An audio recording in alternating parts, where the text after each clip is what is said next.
In today's video, I'll be breaking down two trades I took.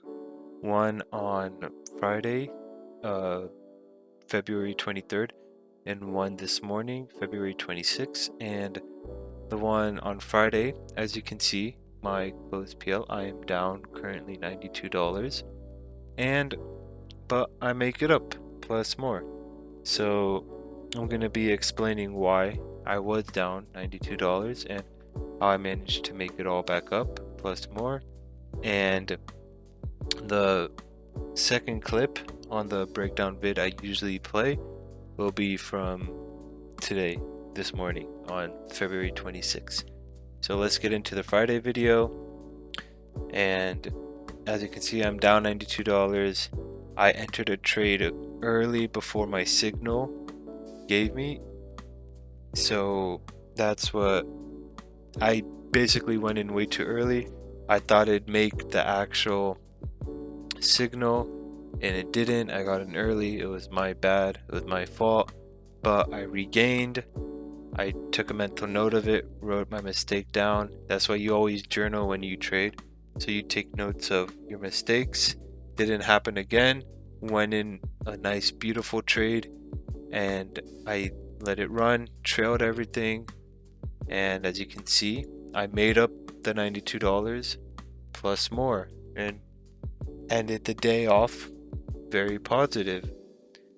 And as $70, $60 on 3 contracts is 10 points, but as you can see, I was up 160, so that is around 22, 23 points, or maybe even like 25 points. But I lost a 15 point trade and made up 25 points in return. So that's a really good risk ratio. You lose 15, you make up 25. But ideally, I should have never been down 15 points. I should have been up the 25 points, not down 15 points. So it should have been more of a like 100, 200, maybe even $300 day. But don't forget, this is 3 MNQ, and if it was 3 NQ, it would have been 3 grand. That's the only difference.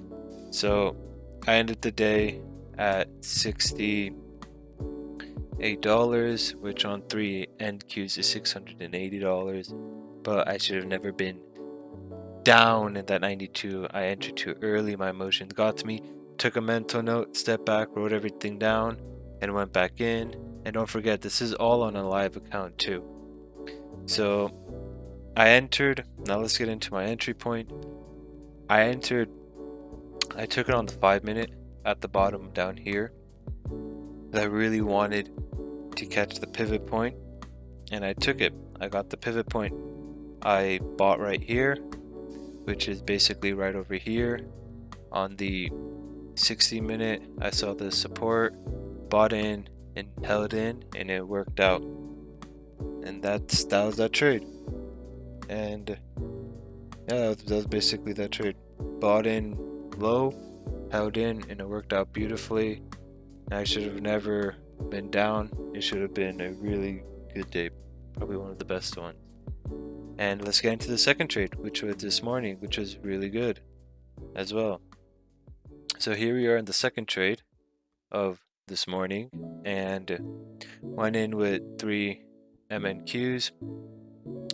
As you can see, I start to scale them out because the market got jumpy beforehand. As you can see, all the wicks on the 1-minute, 2-minute, and 5-minute charts. So I decided to scale out a bit early because I didn't know if it was gonna have another wick like this on the 1-minute, or on the 5-minute have a big wick.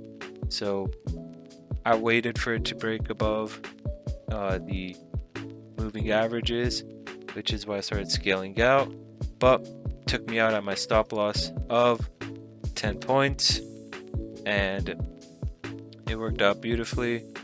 Took the trade and hit my stop loss, or no drawdown taken whatsoever, and it was just a really good trade in general.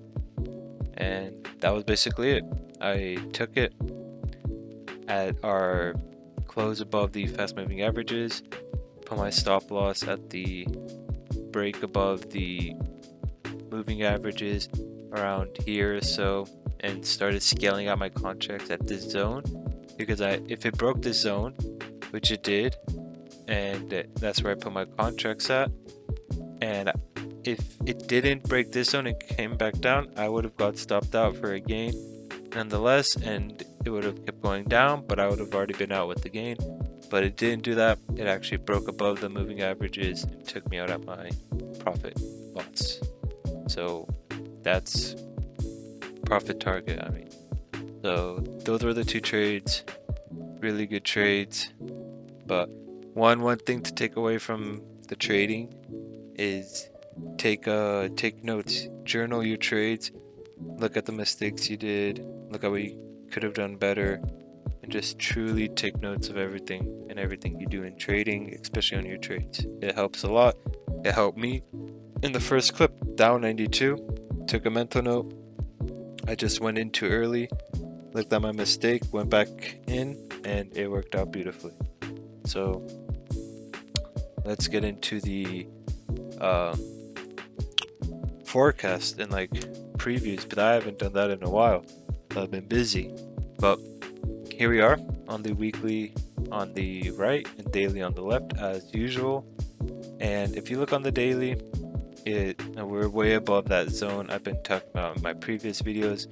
Now we've kind of entered this new zone from 047 to 144, and it's below the zone right now, but on the daily you're in between the fast moving averages, so you're kind of hitting this resistance line, hitting this support line. You haven't hit it yet, but it looks like you are, because this is like a doji star in the middle of the fast moving averages.